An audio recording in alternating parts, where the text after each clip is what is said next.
وأمر بالمعروف وانه عن المنكر وإذا قال تعالى في شان حبيبه إن الله وملائكته يصلون على النبي يا أيها الذين آمنوا صلوا عليه وسلموا تسليما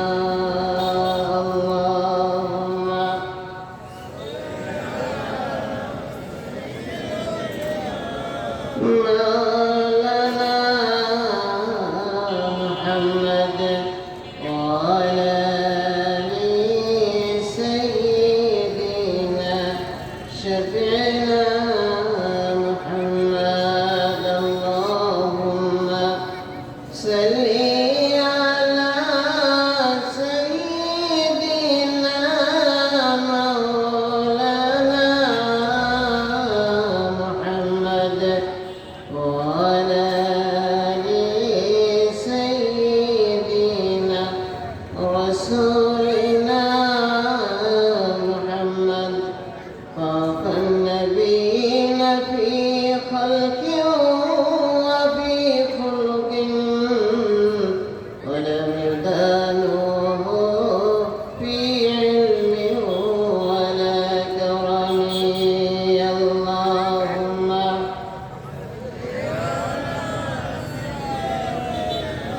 مولانا محمد وعلى آله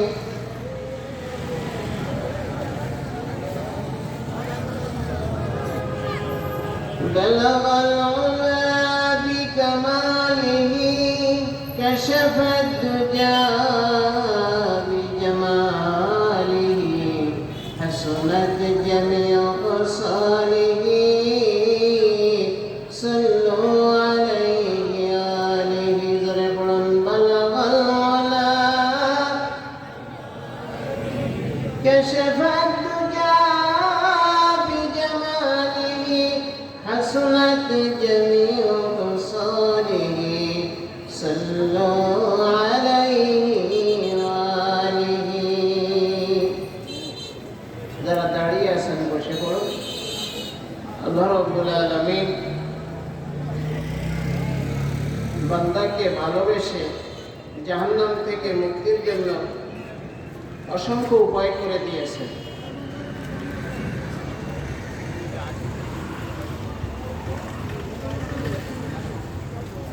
আসছে কিছুদিন বাদ আজকের এই লাইলাতুল বারাত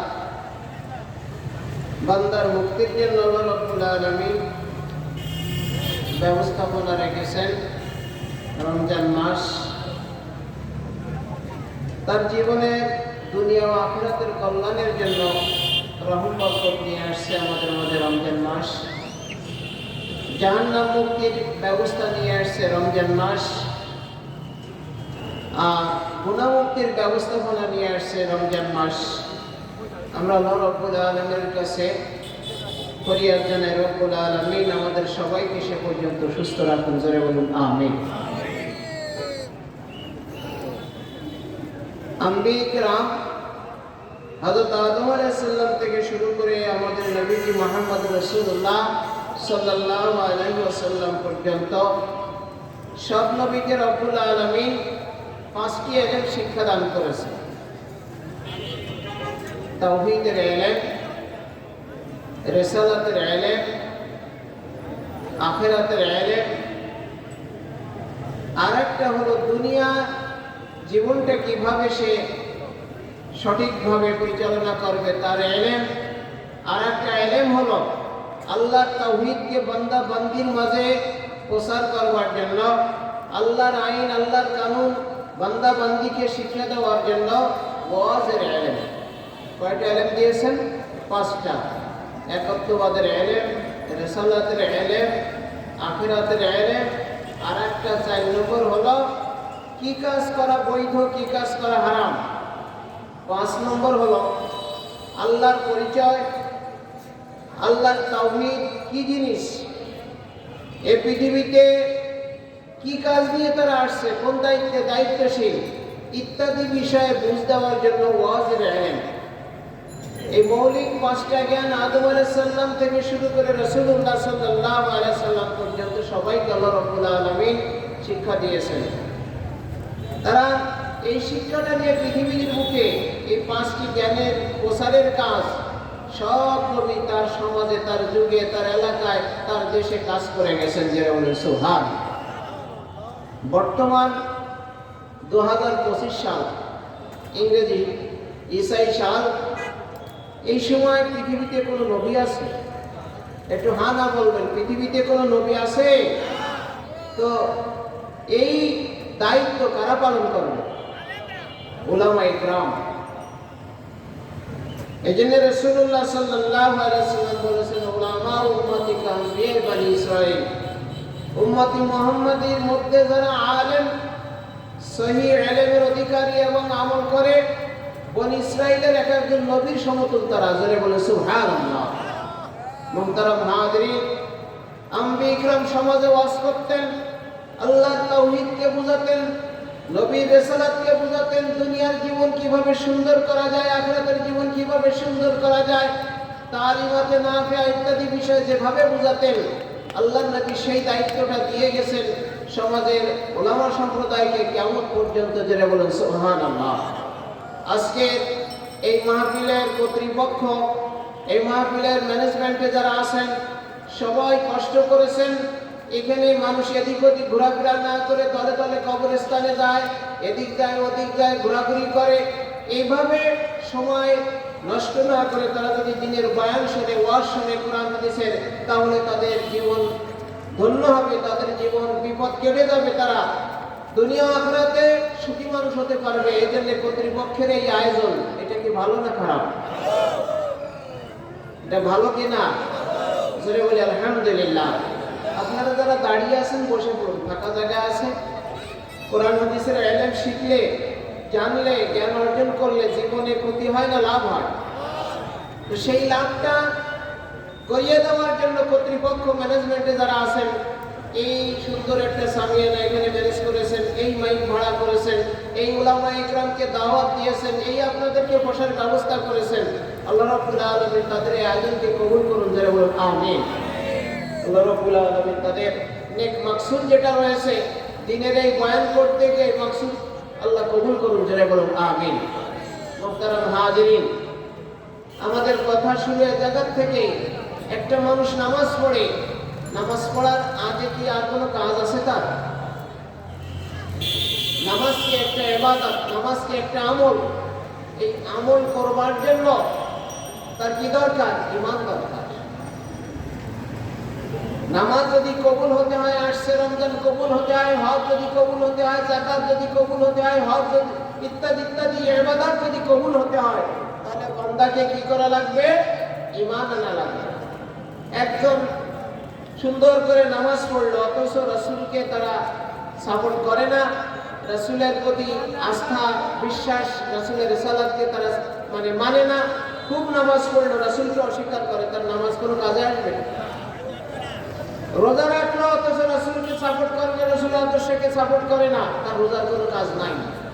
হজ করলো, একজন হজ করতেছে, বাইতুল্লাহ ঘুরতেছে, তওয়াফ করতেছে আল্লাহকে সম্মান জানানোর জন্য, আল্লাহর বিধান পালনের জন্য। আর একজন ঘুরতেছে, ওর কাছে টাকা পায়, তাই ওরে ধরার জন্য পিছনে ঘুরতেছে। তাহলে ও তো ঘুরতেছে আর যে মুসলমান ঘুরতেছে, দুইজনের সব কি একরকম? দুইজনের আমল কি একই পর্যায়ে গণ্য হবে? হবে না।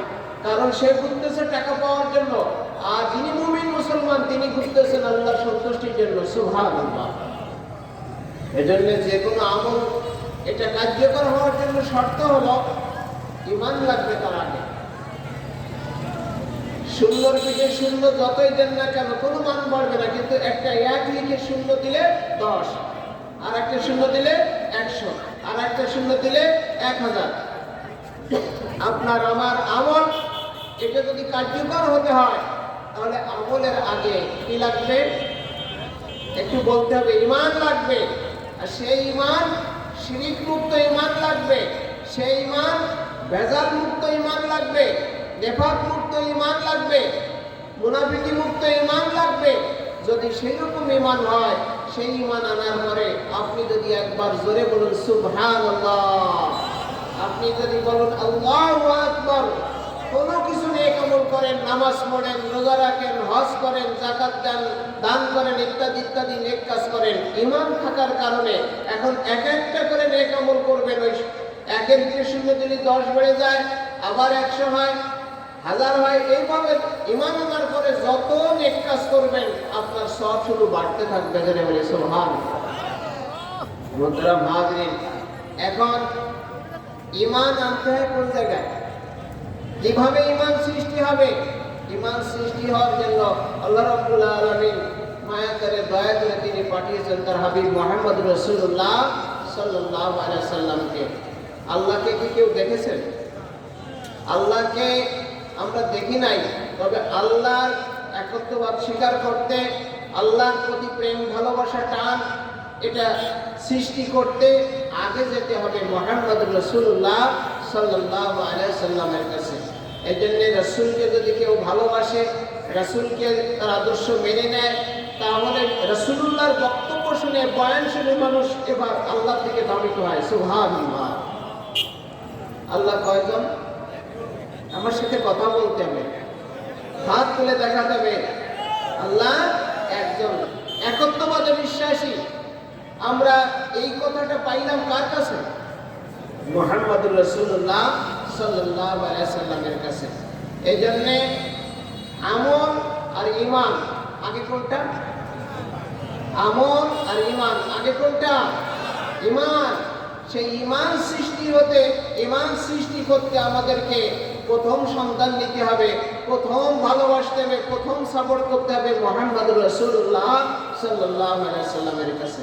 ইহুদিরাও নামাজ পড়ে, অনুতাপের দেওয়াল আছে, এখন নেটের মাধ্যমে দেখা যায়, ওখানে যেয়ে তারা মাথা ঝুঁকায়, দেহ ঝুঁকায়, ইত্যাদি ইত্যাদি করে নামাজ পড়ে, কিন্তু মুহাম্মদুর রাসূলুল্লাহ সাল্লাল্লাহু আলাইহি সাল্লামকে তারা সাপোর্ট করে না। তারা বলে মুজাহিদুল্লাহ, হযরত উজাইর আলাইহিস সালাম আল্লাহর ছেলে, আমরা সেই আদর্শে আছি। যারা বলে নাউজুবিল্লাহ। পৃথিবীর যে কোনো ধর্মের মানুষ, পৃথিবীর যে কোনো অঞ্চলের মানুষ মুহাম্মদ রাসূলুল্লাহকে যদি সাপোর্ট না করে, তো যত ইবাদত করুক সব নষ্ট, ইবাদত অ্যাকসেপ্ট হবে না, কবুল হবে না। যারা বলে নাউজুবিল্লাহ। মানুষরা যখন মুহাম্মদ রাসূলুল্লাহ সাল্লাল্লাহু আলাইহি সাল্লামকে মেনে নিল, এরপরে এক আল্লাহকে মেনে নিল, তখন ওই মানুষ যা ভালো কাজ করে প্রত্যেকটা তার কল্যাণ, তার জন্য ফায়দামান, তার জন্য উপকারী। যারা বলে আমিন।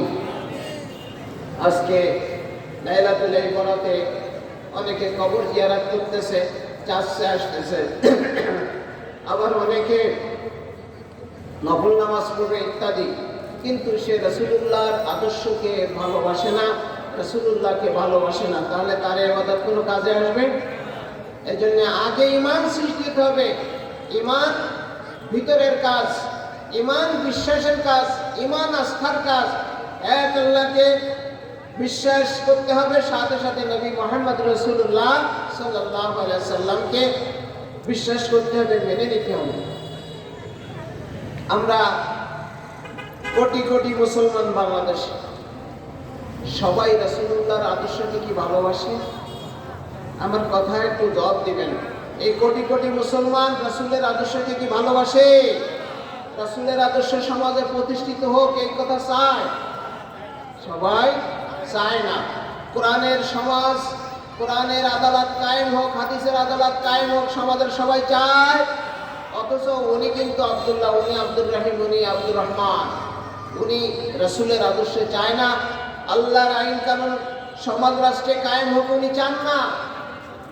এই না চাওয়ার কারণ হলো আল্লাহ রসুলের পরিচয় ভালো জানা নাই, আল্লাহ রসুলের আদর্শ ভালো করে জানা নাই, যার কারণে আল্লাহ রসুলকে না মানলে কি সমস্যা, মানলে কি সুবিধা, ভালোভাবে না জানার কারণে মধ্যখানে অবস্থান করতেছে। উনি অমুসলিম নন, মুসলিম, কিন্তু প্রকৃতপক্ষে রাসূলুল্লাহ সাল্লাল্লাহু আলাইহি সাল্লামের আদর্শ ষোলনা বিশ্বাস করেন না এবং পরিবার সমাজ রাষ্ট্রে কায়েম করার ক্ষেত্রেও তার সাপোর্ট থাকে না। জোরে বলি নাউজুবিল্লাহ।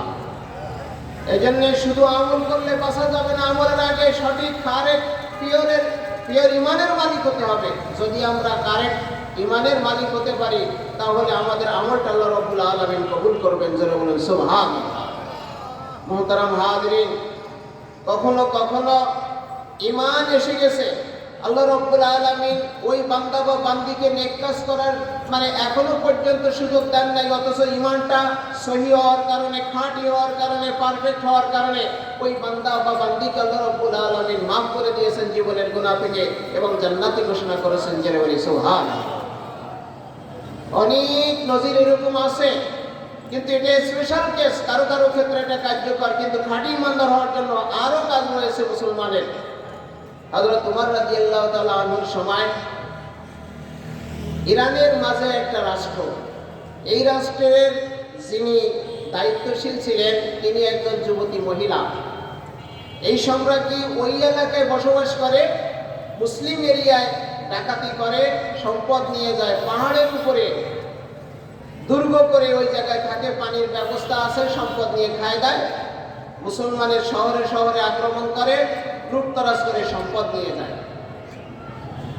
হযরত উমর রাদিয়াল্লাহু তাআলা আনহু তার ছেলে আব্দুল্লাহকে পাঠালেন, আব্দুল্লাহ, ওই যে ত্রাসী সম্রাজ্ঞী পাহাড়ের উপরে দুর্গ করে বাস করতেছে আর মুসলিম বিভিন্ন শহরে নগরে বন্দরে রাতের আধারে আগুন জ্বালিয়ে দেয়, ওই জায়গায় ডাকাতি করে, ওই জায়গায় সম্পদগুলো নিয়ে চলে যায়, মুসলমান মেরে রেখে যায়, ওই রাষ্ট্র, ওই দুর্গ তুমি যে আক্রমণ করো, ঘিরে রাখো, ওটার জয় করো, মুসলমান এরিয়ার ভিতরে শামিল করো।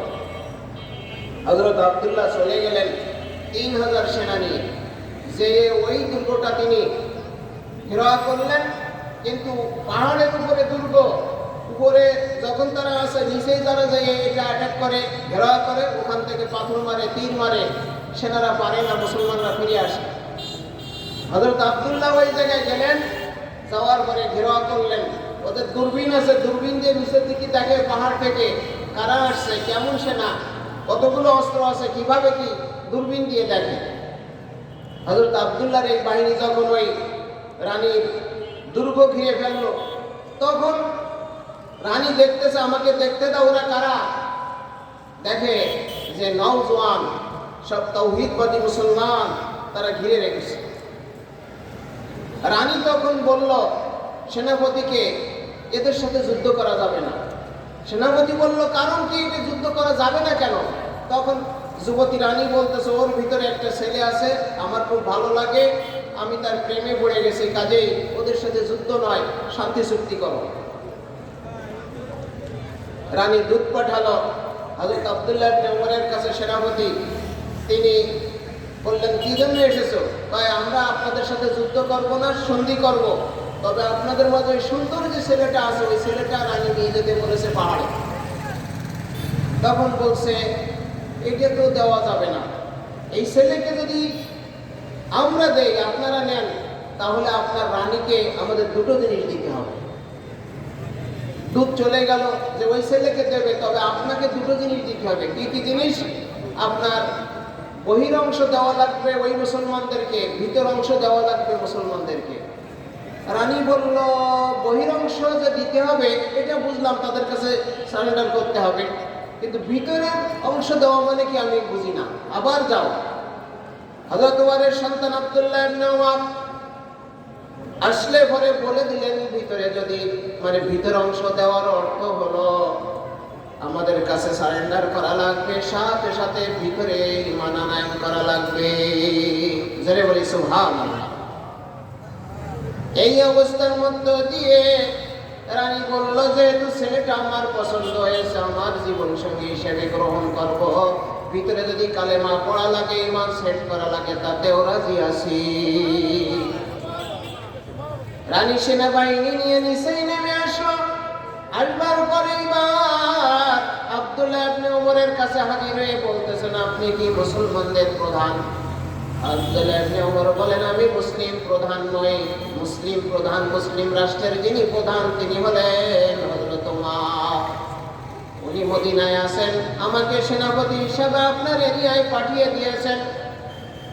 রানী বলল, তাহলে আমি যখন একজন রানী, আপনি প্রধান নন, কাজেই মদিনার প্রধানের কাছে আমাকে নিয়ে চলুন, আমি তার হাতে মুসলমান হব, ভিতরে কালেমা সেট করব। সুবহানাল্লাহ, জোরে বলুন লা ইলাহা ইল্লাল্লাহু মুহাম্মাদুর রাসূলুল্লাহ। রানীকে এইভাবে নিয়ে যাওয়া হচ্ছে মদিনার পানে। মদিনায় যে হযরত ওমরের সাথে দেখা করলেন, জিজ্ঞাসা করলেন, আপনি কি মুসলিম কোথায়? হযরত ওমর বললেন, আমি মুসলিম প্রধান নই, মুসলমানদের যিনি প্রধান। রাসূলুল্লাহর কবর দেখিয়ে বললেন, এই কবরে যিনি শুয়ে আছেন তামাম দুনিয়ার সব মুসলমানের প্রধান, কিয়ামত পর্যন্ত তিনি। ওই নারী তখন বলল, আরে কবরের ভিতরে মুসলিম প্রধান কি করে থাকে? তখন ওমর বুঝিয়ে দিলেন, হায়াতুন নবী মুহাম্মদুর রাসূলুল্লাহ সাল্লাল্লাহু আলাইহি ওয়াসাল্লাম তার কাছে আবেদন করলে তিনি কথা বলতে পারেন। সুবহানাল্লাহ। হাদিস শরীফে আছে, মা মিন আহাদিন ইযা ইউসাল্লিমু আলাইয়া ইল্লা রাদ্দাল্লাহু আলা রূহি আত-তারদা আলাইহিস সালাম। দুনিয়ার কোন মানুষ যদি আমি নবীর পরে সালাম পাঠ করে, ওই সালাম আমার কাছে পৌঁছে দেওয়া হয়, ওই সালামের উত্তর আমি করি। রাসূল যদি জীবিত না থাকবেন কবরে এই হাদিস, তাহলে মিথ্যা হয়ে যাবে। রাসূল কিভাবে জবাব দেন? দুনিয়ার কোন উম্মত যখন রাসূলকে সালাম পড়ায়, আসসালাতু আসসালামু আলাইকা ইয়া রাসূলুল্লাহ, মদিনার কবর থেকে রাসূলুল্লাহ জবাব দেন, ওয়া আলাইকুমুস সালাম ইয়া উম্মতি। হযরত ওমর হাদিস খানা জানতেন, তিনি বললেন, হায়াতুন নবী, আপনি আবেদন করুন, রাসূলুল্লাহ উত্তর করবেন। সেই হিসাবে ওই মহিলা এবার বলল, আমি তার হাতে মুসলমান হয়ে যাব, আমি রাষ্ট্র রেখে আসছি, প্রধানের হাতে আমি মুসলিম মহিলা হয়ে যাব। হযরত ওমর বললেন, মুসলমান হওয়ার আগে মুস্তাহাব তরিকা হলো ওযু গোসল করতে হয়, আপনি গোসল করে আসুন। গোসল করে আসবার পর রাসূলুল্লাহর কবরের পাশে নিয়ে হযরত ওমর বললেন, ইয়া রাসূলুল্লাহ, এই মহিলা মুসলমান হতে চায়, আপনি তাকে কবুল করুন। রাসূলুল্লাহর ইশারা পেয়ে হযরত ওমর তাকে কালেমা পড়িয়ে দিলেন, লা ইলাহা ইল্লাল্লাহু মুহাম্মাদুর রাসূলুল্লাহ। সবাই বলুন, লা ইল্লাল্লাহু মুহাম্মাদুর রাসূলুল্লাহ। মহিলার ভিতরে পরিবর্তন এসে গেল। হযরত ওমরকে বললেন, খলিফাতুল মুসলিমিন ওমর রে, আমার আরেকটা আবেদন আছে, আমি যে মুসলমান হয়ে গেলাম কালেমা পড়ার কারণে, আমার কি লাভ হলো? হযরত ওমর রাসূলের হাদিস শুনিয়ে দিলেন, আল ইসলামু ইয়াহদিমু মা ক্বাবলা, মুসলমান হয়ে গেলে পিছনের যত গুনাহ আছে আল্লাহ মাফ করে দেন। কাজেই আপনার গুনাহ মাফ হয়ে গেছে। মহিলা বলল, তাই যদি হয়, আমি একজন গুনাহগার মহিলা ছিলাম, মুসলমান হওয়ার কারণে আল্লাহ মাফ করে দিলেন। আপনি আর একটা আবেদন জানান রাসূলুল্লাহকে, আর একটা গুনাহ করার পূর্বে তিনি যেন আল্লাহ আমাকে বহুত দান করেন, সেই বিষয়ে কথা বলো। তাফসীরে রুহুল বায়ানের মাঝে আসছে, ওই মহিলা এই দাবি জানাবার পর হযরত ওমর রাদিয়াল্লাহু তাআলা আনহু রাসূলুল্লাহকে খিতাব করে বললেন, ইয়া রাসূলুল্লাহ, এইমাত্র মুসলমান হয়ে গুনাহমুক্ত হয়ে গেল, আবার দাবি জানায় আর একটা গুনাহ করার আগে সে মওত চায়, এ বিষয়ে আপনি কোনো ব্যবস্থা করুন। তাফসীরের ভিতরে লেখা আছে, ওই মহিলার গায়ে জ্বর এসে গেল, থরথর করে কাঁপতে লাগলো। মসজিদে নববীর পাশে রাসূলুল্লাহর কবরের পাশে মহিলা মারা গেল। সুবহানাল্লাহ। তাহলে সে এক ওয়াক্ত নামাজ পড়ে নাই, একদিনে রোজাও রাখে নাই, হজ করে নাই, যাকাত দেয় নাই, ঈমান তার ফাঁকি হয়ে গেল, পারফেক্ট হয়ে গেল, আর ওই মহিলা জান্নাতি হয়ে গেল। এজন্য আমল করার আগে খাঁটি ঈমান দরকার। যদি খাঁটি ঈমান হয়ে যায় অত আমল লাগবে না, কারো কারো ক্ষেত্রে আল্লাহ মাফ করে দিতে পারে। মুহতারাম হাজিরিন, এই জন্যে কবর জিয়ারতে যাচ্ছেন, মসজিদে মসজিদে ইবাদত করতেছেন, করুন, কিন্তু কথা হলো সব আমলের আগে মনটা খাঁটি কিনা এটা যাচাই করতে হবে। মুহতারাম হাজিরিন, এই জন্যে বাস্তব হলো অনেক নজির এরকম রয়েছে। রাসূলুল্লাহ সাল্লাল্লাহু আলাইহি সাল্লামের জীবদ্দশার পরবর্তীতে যারা এরকম খাঁটি ইমানদার হয়ে গেছে, আমল করার আগে মৃত্যুবরণ করেছে, রব্বুল আলামিন তাদেরকে জান্নাতি বানিয়ে দিয়েছে। খায়বার যুদ্ধ 7ম হিজরিতে রাসূলুল্লাহ সাল্লাল্লাহু আলাইহি সাল্লামের খায়বারের ইহুদিদেরকে তিনি আক্রমণ করলেন। আক্রমণ করার কারণ ছিল খায়বারের যে ইহুদিরা তারা পরিকল্পনা করতেছিল মদিনায় তারা আক্রমণ করে শেষ করে দেবে। রাসূল গোয়েন্দা খবর পেয়ে বাহিনী নিয়ে খায়বার ঘিরে ফেললেন।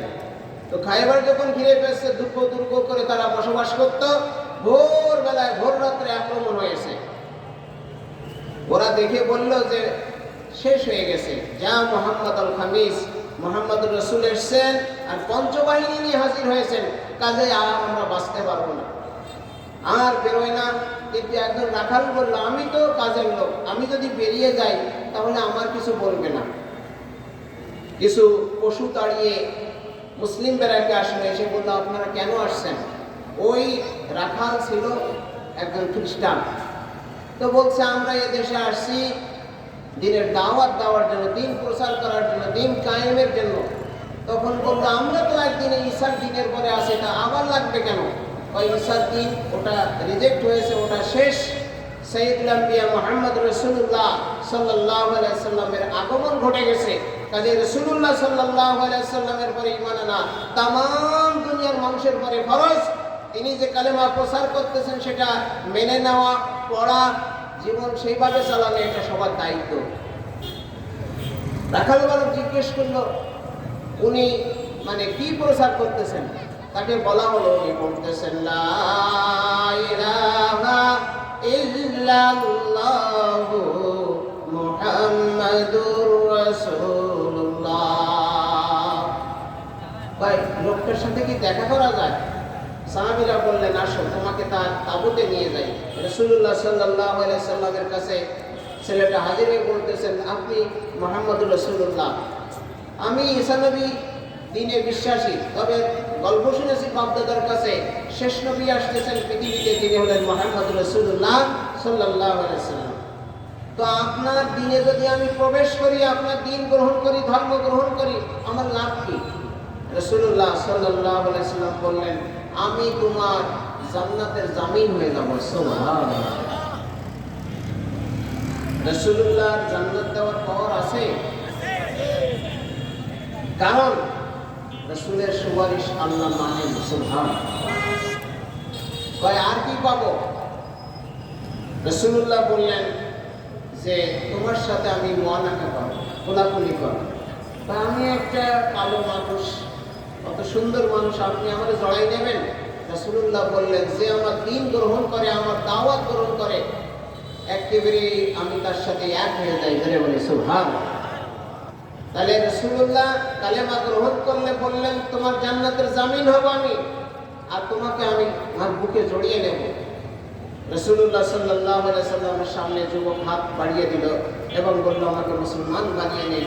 রাসূলুল্লাহ পড়িয়ে দিলেন, লা ইলাহা ইল্লাল্লাহু মুহাম্মাদুর রাসূলুল্লাহ। লা ইলাহা ইল্লাল্লাহু মুহাম্মাদুর রাসূলুল্লাহ। যুবক মুসলমান হয়ে গেল। যেহেতু যুদ্ধের ময়দান, এখন বলল, এখন তো মানে আমার দায়িত্ব কি বুঝে দিন। তখন রাসূলুল্লাহ বলল, একটা তরবারি দাও। মুসলমান কাফেরের সাথে এখন যুদ্ধ করবে, ইহুদিদের সাথে যুদ্ধ করবে, একটু পরে যুদ্ধ শুরু হয়ে যাবে। ওই যুবক তরবারি নিয়ে মুসলিম পক্ষে ইহুদিদের সাথে যুদ্ধ করলো, যুদ্ধের শেষে শহীদ হয়ে গেল, পড়ে আছে মাটির উপরে। রাসূলুল্লাহ সাল্লাল্লাহু আলাইহি ওয়াসাল্লাম সাহাবীদের বললেন, যুদ্ধ শেষ হয়ে গেছে, দেখো কোন আমার সাহাবী ইন্তেকাল করেছে, শহীদ হয়ে গেছে। সব লাশগুলো কটু করা আছে। এই সময় ওই যুবকের লাশটি পড়ে আছে, কোন সাহাবী মুসলিম হিসাবে তাকে চেনে না, ঘেরাও করে বলাবলি করতেছে। রাসূলুল্লাহ যে বললেন, জটলা কেন, কি হয়েছে? সাহাবীরা বললেন, মুসলিম সেনাদের সাথে একজন ইন্তেকাল করেছে, শহীদ হয়েছে, অথচ লোকটা মুসলমান কিনা আমরা জানি না, কেউ চিনি না। রাসূলুল্লাহ বললেন, সরে যাও, এই সেই যুবক কিছুক্ষণ আগে কালেমা পড়ে মুসলমান হয়েছে, আল্লাহর একত্ববাদ মেনে নিয়েছে, রাসূল মুহাম্মদ সাল্লাল্লাহু আলাইহি সাল্লামের তাওহীদ রিসালাতকে মেনে নিয়েছে। এই সেই যুবক, কিছুক্ষণ আগে তাকে তরবারি দেওয়া হয়েছে। এখনো সকালের ফজরের নামাজ তারপরে ফরজ হয় নাই, কারণ তারপরে মুসলমান হয়েছে। যোহরের ওয়াক্ত এখনো পর্যন্ত আসে নাই, কাজেই জোর তারপরে ফরজ হয় নাই। রোজার মাস নয়, রোজা রাখার স্কোপ তার হয় নাই, শুধুমাত্র জিহাদ হাদিস ছিল, সেই কাজে সে শহীদ হয়ে গেছে।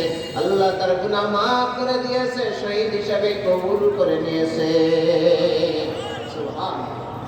এখন উনি শহীদ হয়ে যাওয়ার পরে রাসূলুল্লাহ সাল্লাল্লাহু আলাইহি ওয়াসাল্লাম সাহাবীদেরকে বললেন, তোমরা সরে যাও, জান্নাতি সাবেক হয়ে গেছে, আমাকে জানানো হয়েছে, আর তার জন্য জান্নাতের হুরেরা তার দিকে নজর করতেছে। এজন্য আমাদের আগে ইমান খাঁটি যদি হয়, ইমান যদি পারফেক্ট হয়, অনেক সময় স্পেশাল কেস হিসাবে আছে। স্পেশাল কেস রাসূলুল্লাহ সাল্লাল্লাহু আলাইহি ওয়াসাল্লাম এলান করেছেন, তারাও জান্নাতি হতে পারে।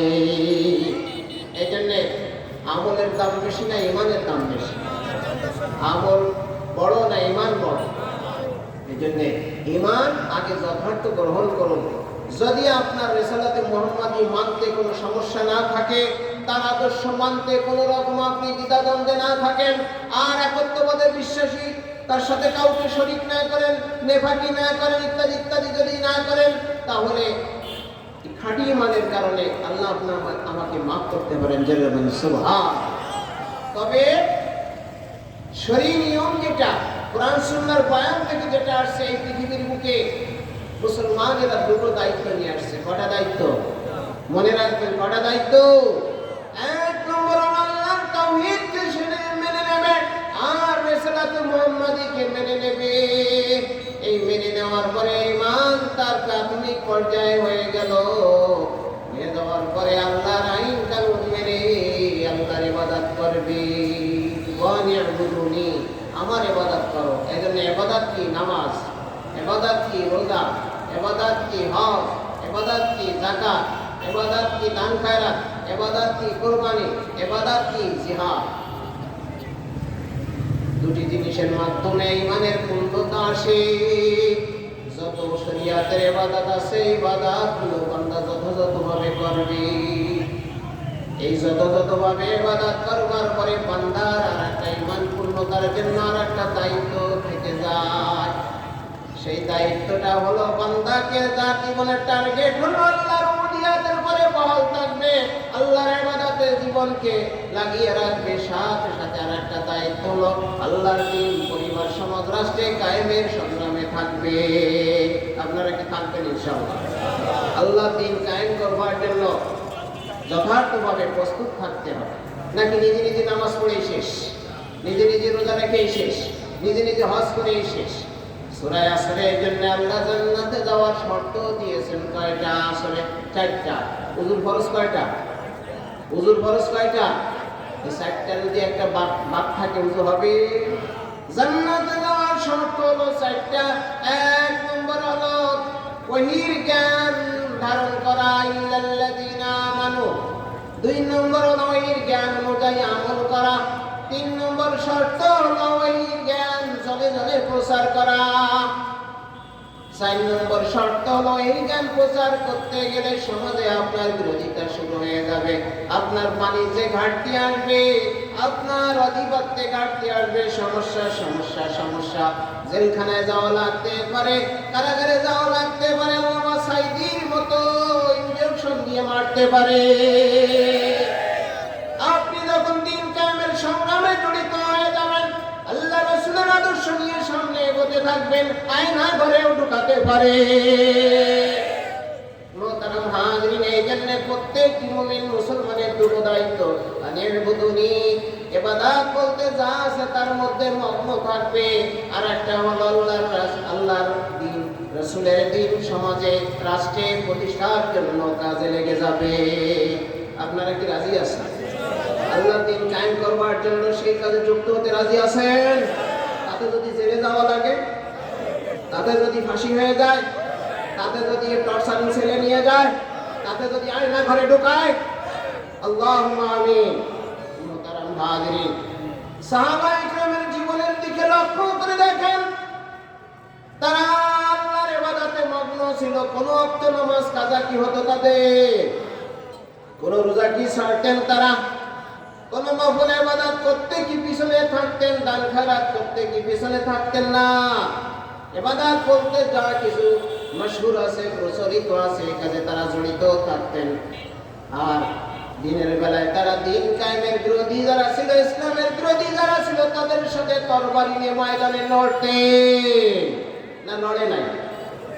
রাসূলুল্লাহ সাল্লাল্লাহু আলাইহি ওয়াসাল্লামের একজন সাহাবী সিরিয়ার গভর্নর ছিলেন হযরত আবু দারদা রাদিয়াল্লাহু তাআলা আনহু। রাসূলুল্লাহ সাল্লাল্লাহু আলাইহি সাল্লামের পরে এমন মজবুত ঈমান এনেছেন, আল্লাহর পরে এমন মজবুত ঈমান এনেছেন, সব সময় ইবাদতের মধ্যে থাকতেন। যে সমস্ত যুদ্ধে যাওয়ার তার সুযোগ হয়েছিল, শরীক ছিলেন। হযরত ওমর যখন খলিফাতুল মুসলিমিন, মদিনায় একদিন তিনি এসেছেন এবং ওমরের কাছে হাজির হয়ে গেছেন। বলছে, ওমর রে, মুসলমানের শাসনের দায়িত্ব নিয়েছো, কোন রকম সমস্যা যেন না করো ইত্যাদি নসিহত করবার পরে আবু দারদা কি হযরত ওমর বললেন, বসো, তোমার সাথে আলাপ আছে। ওমরকে দায়িত্ব দিয়ে নসিহত করে চলে গেলে চলবে না। আমি তোমাকে সিরিয়ার গভর্নর বানিয়ে দিলাম, শাসনের দায়ভার দিয়ে দিলাম, চলে যাও। তখন তিনি বললেন, বাপরে, নামাজ রোজা হজ যাকাত আদায় করা যত সহজ, তার থেকে মারাত্মক কঠিন গভর্নরি, এই দায়িত্ব পালন করা আমি যাব না। হযরত ওমর খেপে গেলেন, তোমরা ঈমান আনবার পরে ইবাদতে মগ্ন আছো, ওমরকে খলিফা বানিয়ে এখন দায়িত্ব দিয়ে নসিহত করে চলে যাচ্ছ, এইটা আমি ছেড়ে দেব না। আমাকে যেরকম দায় পালনে বাধ্য করেছো, আমি তোমাকে দায় পালনে বাধ্য করলাম, সিরিয়ার গভর্নর হয়ে চলে যাও। তিনি বললেন, খলিফাতুল মুসলিমিন, আমিরের আদেশ অমান্য করা যায় না, আমি সেখানে যাব, শুধু শাসন করব না, আমি মানুষকে কোরআনের বয়ান দেব, হাদিসের বয়ান শোনাবো, নামাজের ইমামতি করব। এটাও যদি আপনি অনুমতি দেন, তাহলে সিরিয়ার গভর্নর হিসেবে যাচ্ছি, ওয়াজ নসিহত করব, আল্লাহর দ্বীনের দিকে, রাসূলের আদর্শের দিকে মানুষদেরকে দাওয়াত দেব। জোরে বলেন সুবহানাল্লাহ। হযরত আবু দারদা রাদিয়াল্লাহু তাআলা সিরিয়ার গভর্নর হিসেবে চলে গেলেন, জয়েন করলেন। জয়েন করার পরে দায়িত্ব পালন করছেন। আর সিরিয়ার শহর থেকে দূরে একটা বস্তির মাঝে এক শ্রেণীর ফকিরেরা যেরকম ঘর বানায়, এরকম ঘর বানালেন। বড় প্রাসাদ তাকে দেওয়া হয়েছে, তিনি সেখানে থাকেন না। দিনের বেলা রাষ্ট্রীয় দায়িত্ব পালন করেন, আর ওই একসালার ভিতরে তিনি রাত্রে যায় নামাজ বিছিয়ে সারা রাত নামাজ পড়ে। এই অবস্থার মধ্য দিয়ে হযরত ওমর রাদিয়াল্লাহু তাআলা আনহু আবু দারদা কেমন রাষ্ট্র চালাচ্ছে, কেমন শাসন করতেছে দেখার জন্য নিজে সিরিয়ায় চলে গেলেন। সিরিয়ায় যে লোকজনদেরকে বললেন, তোমাদের গভর্নর কেমন দেশ চালাচ্ছে, তোমরা আমাকে জানাও। তারা তখন খবর দিল, ওই গভর্নরের বিরুদ্ধে ভালো চালাচ্ছে, কিন্তু কয়েকটা অভিযোগ আছে। 1 নম্বর অভিযোগ হলো, উনি একদিন শাসন ক্ষমতায় বসেন না, আর একদিন তিনি কেমন অবিচল অবস্থায় থাকেন, আর এই রাষ্ট্রের কাজে একটু দেরি করে তিনি আসে। ওমর রাদিয়াল্লাহু তাআলা আনহু এইবার আবু দারদার খবর নিলেন কোথায় থাকেন। হযরত আবু দারদা রাদিয়াল্লাহু তাআলা আনহুকে জনসম্মুখে হাজির করলেন। জনগণের অভিযোগ হলো উনি সপ্তাহে একদিন বিচার কাজে বসেন না। দ্বিতীয় অভিযোগ হলো তিনি আসনে বসেন একটু দেরি করে। এর কারণগুলো তিনি জিজ্ঞাসা করলে আবু দারদা রাদিয়াল্লাহু তাআলা আনহু বললেন, আমার জামায় একটা 6 দিন আমি এইটা পরি ময়লা হয়ে যায়, একটা জামা খালি গায়ে সে আর শাসকের আসনে বসা যায় না, কাজেই আমি একদিন এই জামাটা ধুয়ে দেই, সেই দিন আমি শাসন কার্যে আসি না। তারপরে তাকে জিজ্ঞেস করলো কেন একটু দেরি করে আসেন? তাই আল্লাহর হক আদায় করে তারপরে জনগণের হক আদায় করতে আসতে একটু দেরি হয়। হযরত ওমর বললেন যে তাহলে তুমি থাকো কোথায়, চলো আমাকে দেখানো। সন্ধ্যাবেলায় আবু দারদা রাদিয়াল্লাহু তাআলা আনহু খলিফাতুল মুসলিমিন ওমরকে নিয়ে রওনা করেছেন নিজের আস্তানায়। অন্ধকারের ভিতরে শহর পেরিয়ে যখন গলির ভিতরে ঢুকে গেছে, হযরত ওমর বললেন, তুমি কোথায় নিয়ে যাচ্ছ আমাকে? তিনি বললেন, আমার আস্তানা দেখবেন তাই নিয়ে যাই। গলির ভিতরে অন্ধকারের মধ্যেই একসাথে কোন রকম ছাউনির মতো, নৌকার ছাউনির মতো একটা বাসাটা রয়েছে। সেই জায়গায় কোনো আলো নাই, বাতিও সেখানে জ্বলে না। হযরত ওমর ওইটার ভিতরে ঢুকলেন, একটু হাত দিয়ে দেখলেন একটা জায়নামাজ বিছানো আছে। গোল ছাউনির উপরে কিছু রুটি গুজা আছে, আর পাশে একটা রুটি গুজানো আছে। সিরিয়ার গভর্নর বাংলাদেশের থেকেও সিরিয়া অঞ্চল অনেক অনেক অনেক প্রশস্ত। এই যে আমরা বললেন, আমি তো তোমার ভাতা দিয়ে থাকি, তোমার জায়গা দিয়েছি, তুমি কেন এই বস্তির মাঝে থাকো? হযরত আবু দারদা উত্তর করলেন, ওমরে তোমার কি রাসূলুল্লাহর ওই হাদিস মনে নাই যে হাদিসে রাসূলুল্লাহ বলছে দুনিয়ায় থাকো মুসাফির বেশে, বড় প্রাসাদ তোমার দরকার নাই, বিরাট অর্থকড়ি তোমার দরকার নাই। ওমর বললেন, আমার মনে পড়েছে, ঠিক বলেছেন রাসূলুল্লাহ সাল্লাল্লাহু আলাইহি ওয়াসাল্লাম, তাই আমি সেই আমলে বহাল আছি। যদি আমি সিরিয়ার প্রেসিডেন্ট, সিরিয়ার গভর্নর, আমার আশা হলো এক ছাউনির বস্তি, আমি একটা রুটি খাই আর ওই জায়গায় রাত ভোর যায় নামাজে দাঁড়াই, যারা বলি সুবহানাল্লাহ। আর দিন ভোর আমি দিন কায়েমের কাজে ঘুরে বেড়াই, শাসন কার্যের সময় শাসন করি। কারণ আল্লাহ রাসূল এইভাবে তিনি ইবাদতে দাঁড়াতেন, আর দিনের বেলায় তিনি জিহাদের ময়দানে থাকতেন। রাসূল কি জিহাদের ময়দানে গেছেন? রাসূল কি জিহাদের ময়দানে গেছেন? না শুধু নামাজ পড়েছেন? রাসূলুল্লাহ কি শুধু নামাজ রোজায় ব্যস্ত ছিলেন, না জিহাদের ময়দানেও গেছেন? বদরের ময়দানে মুসলমানদের নেতার নাম কি? মুসলিম নেতৃত্ব যিনি দিয়েছিলেন সেই সেনাপতির নাম কি? মুহাম্মদুর রাসূলুল্লাহ সাল্লাল্লাহু আলাইহি ওয়াসাল্লাম। উহুদের ময়দানে মুসলিম সেনাপতির নাম কি? মুহাম্মদুর রাসূলুল্লাহ সাল্লাল্লাহু আলাইহি ওয়াসাল্লাম। খন্দকের ময়দানে মুসলিম সেনাপতির নাম কি? যারা বলেন মুহাম্মদুর রাসূলুল্লাহ সাল্লাল্লাহু আলাইহি ওয়াসাল্লাম। তবুক যুদ্ধে মুসলমানের সেনাপতির নাম কি? মুহাম্মদুর রাসূলুল্লাহ সাল্লাল্লাহু আলাইহি ওয়াসাল্লাম। হুদায়বিয়ার সন্ধিকালে মুসলমানের সেনাপতির নাম কি? মুহাম্মদুর রাসূলুল্লাহ সাল্লাল্লাহু আলাইহি ওয়াসাল্লাম। সারা জায়গায় বড় বড় ক্ষেত্রে নেতৃত্ব দিয়েছেন মুহাম্মদুর রাসূলুল্লাহ সাল্লাল্লাহু আলাইহি ওয়াসাল্লাম। আবার রাত ভোর নামাজ পড়তে পড়তে পা ফুলে গেছে, যেটা বলে সুবহানাল্লাহ।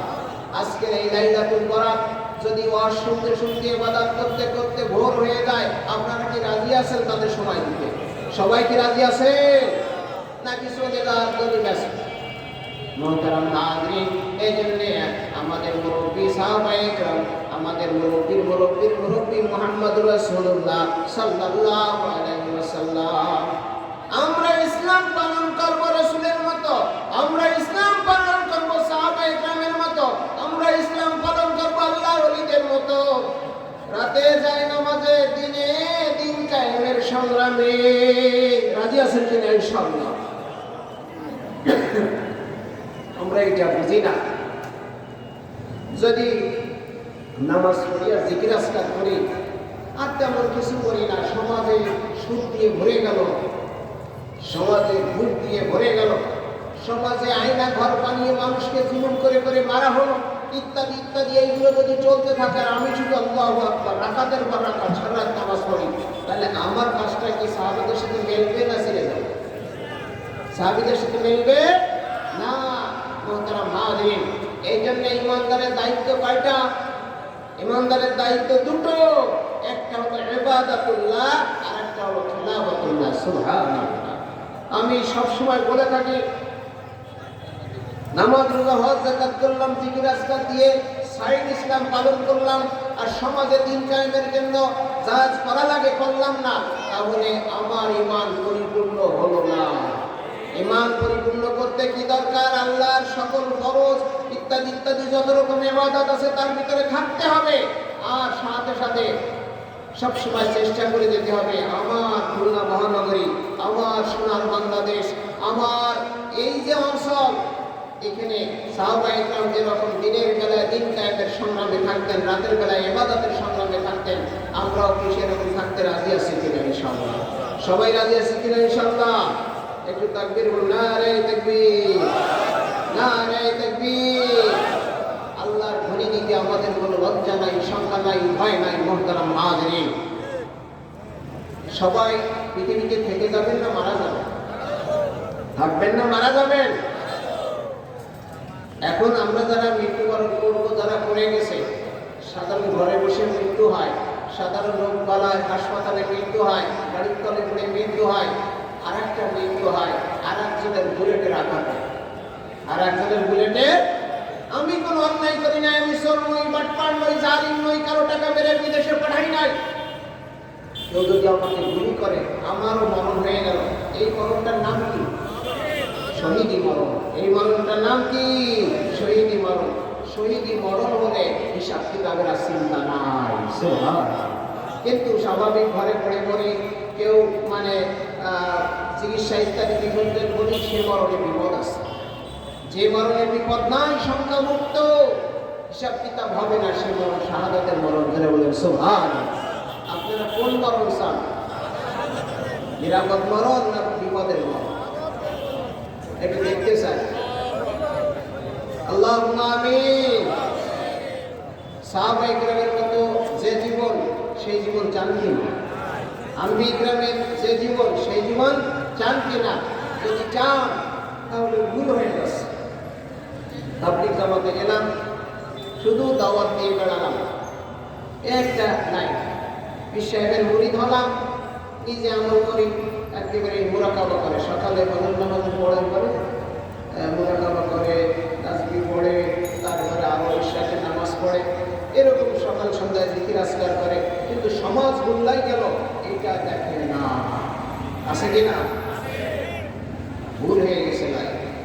কারণ আমাদের আলেম ওলামা যেটা বলে বা আমরা যেটা করি, আর সাহাবায়ে কেরাম যেটা করেছেন, সঠিক কোনটা? আমরা যেটা করছি আর সাহাবায়ে কেরাম যেটা করছেন, দুটোর ভিতরে সঠিক কোনটা? তো সাহাবায়ে কেরাম দিনে থাকতেন দিন কায়েমের সংগ্রামে, রাতে থাকতেন জায়নামাজের ইবাদতে। জেনে বলেন সুবহানাল্লাহ। রাসূলুল্লাহ সাল্লাল্লাহু আলাইহি ওয়াসাল্লামের খলিফা হযরত ওমর রাদিয়াল্লাহু তাআলা আনহু, এই ওমর রাদিয়াল্লাহু তাআলা আনহু এর আমলে আজকের যে ইরান রাষ্ট্র দেখতেছেন, এই ইরানরা ছিল মুশরিক, তারকা পূজারী, আরো আগুন পূজারী ইত্যাদি ইত্যাদি। এই রাষ্ট্র ছিল আজকে আমেরিকা যেরকম শক্তিশালী, বিশ্বের অন্যান্য দেশ যেরকম শক্তিশালী, তদানীন্তন পৃথিবীতে রোম আর পারস্য পরাশক্তি ছিল তাম পৃথিবীতে। অন্যান্য ছোট ছোট রাষ্ট্র তাদেরকে কর দিয়ে বাস করত, যদি না শুনতো সেনা পাঠিয়ে ওটাকে ধ্বংস করে দেওয়া হতো।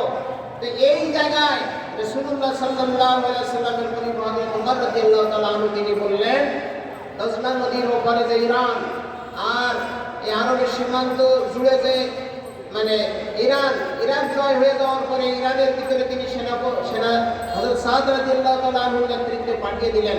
কাদিসিয়ার ময়দানে যে যুদ্ধ হয়েছিল সেনাপতি সাদ এবং রুস্তমের মাঝে, এই জায়গায় তারা চলে গেল। তারা বলল, তোমরা কালেমা ওয়ালা হয়ে যাও, তোমরা ইসলাম গ্রহণ করো, তাহলে তোমরা নিরাপদে থাকবে। জেনে বলি সুবহানাল্লাহ। ওমর রাদিয়াল্লাহু তাআলা আনহু মদিনায় আসেন, সাদ রাদিয়াল্লাহু তাআলা আনহু ৩০,০০০ সেনা নিয়ে চলে গেলেন কাদিসিয়ার ময়দানে। এই কাদিসিয়ার ময়দানে তারা ছাউনি গাড়লেন, সেনাপতি রুস্তম বলল, যে আরব আমাদেরকে কর দিয়ে বাস করে আজ আমাদের বিরুদ্ধে তারা অস্ত্র ধারণ করে চলে এসেছে, কাজেই তাদেরকে উচিত জবাব দেওয়া লাগবে। 3 লাখ সেনা নিয়ে কাদিসিয়ার ময়দানে সেনাপতি রুস্তম হাজির। এই পারস্যবাসীদের সেনা সংখ্যা কত? 3 লাখ। আর মুসলমানের সেনা সংখ্যা কত? 30,000। যুদ্ধের ময়দানে সেনাপতি রুস্তম গুনে গুনে দেখলেন যে ইরান বাহিনী ঠকে যাবে, পরাজয় বরণ করবে। তখন চিন্তা করলো, আজকে যদি মুসলমানের হাতে নেকটা, তাদের পায়ে জুতো নাই, ভালো কাপড় নাই, ভালো অবস্থা নাই, এদের কাছে যদি আজকে ইরান ঠকে যায় তাহলে তো সব জায়গায় মার খাবে, আমাদের করটা অন্যান্য রাষ্ট্র বন্ধ করে দেবে। কাজে ওদের সাথে সন্ধি করে ফিরে যায়। বিশ্ব জানার আগে 11 জন দূত পাঠালেন সেনাপতি সাদ রাদিয়াল্লাহু তাআলা আনহু তাবুতে, যে তোমরা আমাদের সাথে সন্ধি করে দাও, এটা দিবানি ওটা দিবানি, তোমরা যুদ্ধ করো না, কারণ যুদ্ধ করলে আমি তারকা গুলিয়ে দেখতেছি আমরা পরাস্ত হয়ে যাব। 11 জন দূতের পাল্টায় সেনাপতি সাদ আরেকজন করে দূত পাঠায়। তাহলে এদিক দিয়ে গেল 11 জন, মুসলমান থেকে আসলো কয়জন? 11 জন। শেষতম মুসলিম দূত যিনি যাচ্ছেন তাবুতে সেনাপতি রুস্তমের, তিনি হলেন সেনাপতি রবি বিন মাস, ছোট প্লাটুনের সেনাপতি। সাহাবায়ে কেরাম মাথায় পাগড়ি পরতেন, তাদের পাগড়ি নাই, মাথায় দড়ি বাঁধতেন পাগড়ির সুন্নত আদায় করার জন্য। এবার ওনার একটা কম্বল পরা আর একটা ছেঁড়া কম্বল গায়ে দেওয়া, আর খাপবদ্ধ তরবারি, হাতে একটা বর্ষা। ইরানের ভয় দেখাবার জন্য মরুর মধ্যে লাল গালিচা পাঠিয়ে দিয়েছে, দুই পাশে সেনা কুচকাওয়াজ করতেছে, অস্ত্র ঘোরাচ্ছে, এটা করতেছে, আওয়াজ করতেছে। উনি যাচ্ছেন আর গালিচায় হাতের বর্ষা দিয়ে কোপ দিচ্ছেন। গালিচাতে কোপ দিলে মাটির উপরে কেটে কেটে যায়। তো ওরা পাশে যারা আছে তারা বলছে, একটু বদ্ধ লোক পরে কি, এর একটা গালিচা বানাই দেখিস। উনি বলছেন, আমি আহত মেহমান, সেনাপতি রুস্তম দাওয়াত দিয়েছে, কাজেই যদি তোমরা খারাপ মনে করো আমি ফেরত যাবো, আমি তোমাদের বেড়াকে যাবো না। তো বলেছে, না না আপনি যান। তারপরে সেনাপতি তাবুতে ঢোকার আগে প্রাশ্চিত্য যেখানে থাকে পাহারায় যারা আছে তারা বলছে, আপনার পোশাক দিয়ে গন্ধ আসতেছে, ওটা পাল্টান। আমাদের সেনাপতি সোনা খচিত চেয়ারে বসে, কাজে তার সাথে দেখা করতে হলে আমরা পোশাক দিচ্ছি, অস্ত্র জমা দেন আর এইভাবে যান। তিনি বলছেন, আমি আহত মেহমান, আমি এই পোশাকেই যাবো, এই বেশেই যাবো, যদি বাধা দাও ফেরত যাও। পরে তাকে ওখানে যেতে দেওয়া হলো। সেনাপতি রুস্তম বড় একটা চেয়ারে যেখানে জায়গা আছে বসে আছেন, উনি যাই পাশে বসে গেলেন। অন্যরা এগিয়ে আসলে, আরে করো কি? সেনাপতি চেয়ারে দাঁড়িয়ে কথা বলতে, চেয়ারে বসা যায় না, পাশে বসা যায় না। তিনি বললেন, তোমাদের কিরকম সেনাপতি? আমাদের সেনাপতি হযরত উমর রাদিয়াল্লাহু তাআলা আনহু। আমাদের সেনাপতি কে? হযরত উমর রাদিয়াল্লাহু তাআলা আনহু। আমরা উমরের সাথে একসাথে নামাজ পড়ি, উমরের পাশে একসাথে বসি, আমাদের সেনাপতি আর সেনাপতির মাঝে কোনো ভেদাভেদ নাই। জোরে বলি সুবহান। এই পর্যায়ে তার জন্য আলাদা বসার ব্যবস্থা করলো। এইবার ভয় দেখানোর জন্য বহু বক্তব্য শুরু হলো সেনাপতি রুস্তমের। তিনি বললেন, আপনার কথা যদি শেষ হয় এবার আমার কথা। উনি বললেন, তোমরা যতই ঐতিহ্যের কথা বলো, বিশ্বে আছে খ্যাতি, এটা করেছি ওটা করেছি, এগুলো দরকার নাই। আমাদের এই ছোট ছোট তরবারি বাহুতে জোর আছে, আর আমাদের পিছনে আল্লাহর শক্তি আছে। যেটা বলি সুবহান। আপনারা কি দেখেছেন, যিনি চৌকিদার গ্রামে, চৌকিদার সরকারি ফরমান প্রচার করার জন্য একজন বেনে মেল, উনি ওই ঢোলটোল পিঠে বলে সরকারের এই এলান আছে, এই ঘোষণা। তো ওর একদিকে গ্রামবাসী যদি সবাই যদি মারে, ওর কিছু করার নাই, কিন্তু কেউ মারে, বরং ও একটা চৌকিদার, কিন্তু চৌকিদারের পিছনে রাষ্ট্র ক্ষমতা আছে। ঠিকই ঠিক না? একটা মানুষ যখন মুসলমান হয়ে যায় আর মুসলমানের দিন প্রচারের জন্য জনে জনে লোকে লোকে সমাজে, বাড়িতে, গ্রামে, নগরে, বন্দরে যখন ঢুকে যায়, ও একটা তেলকা ব্যক্তি হতে পারে, কিন্তু তার পিছনে আছে আল্লাহ, শাহী দরবারের ক্ষমতা। জোরে বলি সুবহান। আমরা সবাই মুসলমান কিনা? জোরে বলুন, মুসলমান কিনা? এই মুসলমান যদি কালেমা ওয়ালা হয়, ছোট্ট একটা মানুষ ত্যাগ থেকে বেরেমে, ওই কালেমা ওয়ালা যখন আর একজনকে কালেমার দাওয়াত দেয়, সমাজে দাওয়াত দেয়, ওই কালেমা ওয়ালার পিছনে ফেরেশতারা আছে, ওই কালেমা ওয়ালার পিছনে স্বয়ং আল্লাহ রাব্বুল আলামিন আছেন। জোরে বলুন সুবহান। এজন্য দিন প্রচারের ক্ষেত্রে আপনার আমার যদি শাহাদাত হয়ে যায়, আপনার আমার জীবন হবে ধন্য। কারণ আমাদের এই ইসলামের মালিক কে? এই দুনিয়ার মালিক কে? আসমান জমিনের মালিক কে? আপনি আল্লাহর হয়ে দিন প্রচার করতেছেন, আপনি আল্লাহর হয়ে আমর বিল মারুফ নাহি আনিল মুনকার করতেছেন।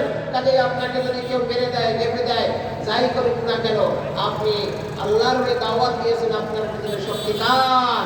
আল্লাহ। এই জন্যে আমরা কি পারবো এই বাংলাদেশে আল্লাহ রাব্বুল আলামিনের রাজ কায়েম করতে?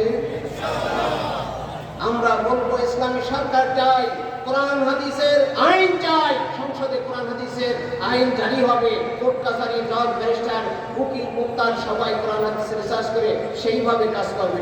ঠিক না? এই চাওয়াটা অযৌক্তিক না যৌক্তিক? এই চাওয়াটা ঠিক না বেঠিক? এজন্য বলো নারে তাকবীর, হাত উঠে নারে তাকবীর, নারে তাকবীর। মোহতারাম হাজরিন, এই জন্য বাস্তব হলো গোড়ার কথায় ফিরে যেতে হবে। যদি এই পৃথিবীতে আল্লাহ রাব্বুল আলামিনের সন্তুষ্টি নিয়ে যেতে হয়, আল্লাহর সাথে দেখা করতে হয়, কবরে যেতে হয়, তাহলে প্রতিটি মুসলমানের দায়িত্ব কয়টা? কয়টা দায়িত্ব? এক হলো আল্লাহর ইবাদত বলতে যা কিছু আছে ইবাদত গুলো যথার্থ পালন করা। দুই নম্বর হলো আল্লাহর দ্বীন পরিবারে, সমাজে, রাষ্ট্রে কায়েম করা। একা একা ইবাদত করে, নামাজ রোজা হজ যাকাত করে দায়িত্ব যথার্থ পালন হবে না। এজন্য রাসূলুল্লাহ সাল্লাল্লাহু আলাইহি ওয়াসাল্লামের সাহাবায়ে কেরাম হযরত খুবাইব রাদিয়াল্লাহু তাআলা আনহু, জাফর রাদিয়াল্লাহু তাআলা আনহু, এইভাবে অন্যান্য মানে যে সমস্ত মানুষেরা ঈমান ইসলাম গ্রহণ করেছে, সমাজের মানুষেরা তাদেরকে কি সাদরে গ্রহণ করেছে না শত্রু হিসেবে নিয়েছে? রাসূলুল্লাহ সাল্লাল্লাহু আলাইহি ওয়াসাল্লাম তাওহীদের দাওয়াত দেওয়ার আগে সমাজে ভালো মানুষ ছিলেন, কেউ তার সাথে শত্রুতা করত না। আলামিন উপাধি দিয়েছিল, ভালো মানুষ উপাধি দিয়েছিল। 3 বছর গোপনে গোপনে যখন দাওয়াত দিলেন, 3জন মুসলমান হলো। 1 নম্বর মুসলমান হলো হযরত আবু বকর রাদিয়াল্লাহু তাআলা আনহু, 2 নম্বর মুসলমান হলো হযরত খাদিজাতুল কুবরা রাদিয়াল্লাহু তাআলা আনহা, 3 নম্বর মুসলমান হলো আলী ইবনে আবি তালিব রাদিয়াল্লাহু তাআলা আনহু। সুবহানাল্লাহ। আস্তে আস্তে এইভাবে যখন মুসলমানেরা আস্তে আস্তে গোপনে গোপনে বাড়তে থাকলো, 3 বছর যাবত কিছু মুসলমান হয়েছে। আবু জাহেলরা টের পেয়েছে এই সমাজে নতুন সমাজ কায়েম হতে যাচ্ছে, সমাজ বদলাতে যাচ্ছে। রাসূলুল্লাহ সম্ভ্রান্ত পরিবার, কুরাইশ পরিবারের সম্ভ্রান্ত কাবা ঘরের সেই দায়িত্ব মুতাল্লিক মানে এরকম সন্তান হওয়ার কারণে শেষ পর্যন্ত তাকে কিছু বলে না, কিন্তু তার দলে যারা যোগদায় মার শুরু করে দিল। সবাইকে মার মানে এমন ভাবে দেওয়া শুরু করলো যে তারা এখন পালায়ে থাকে। খাদ্যের সংকট পড়ে গেল, সমস্যা। সুমাইয়া রাদিয়াল্লাহু তাআলা আনহাকে আবু জাহেল দিন বাদ দেওয়ার কথা বলল। সে বলল যে কালেমা পড়েছি জান থাকতে সেই কালেমা ছাড়ব না। তাকে তীর দিয়ে শহীদ করে দিল আবু জাহেল। এই জন্য ঈমান ইসলাম যদি আপনি নিজে গ্রহণ করেছেন, আপনার পরিবার, সমাজ, রাষ্ট্রে এই তাওহীদের প্রসার নিয়ে নামেন, ইসলাম প্রতিষ্ঠার কাজ নিয়ে নামেন, সমাজকে আপনার বন্ধু থাকবে না শত্রু হবে? অনেকে বলে আমরা দিন কায়েমের কাজ করতেছি, কিন্তু কেউ আমাদের শত্রু না। তাহলে রাসূলুল্লাহ দিন কায়েমের কাজ করতে শত্রুতার মুখোমুখি হয়েছেন, আর আমি দিন কায়েমের কাজ করতে কেউ আমার শত্রু না। তাহলে আমি ঠিক আছি না রাসূল ভুল? আমি ঠিক না রাসূল ঠিক? আমি ঠিক না সাহাবা একরাম ঠিক?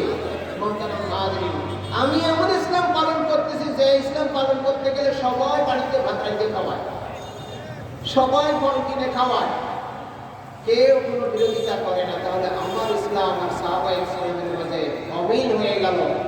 আমি ঠিক নই, সাহাবা একরাম ঠিক।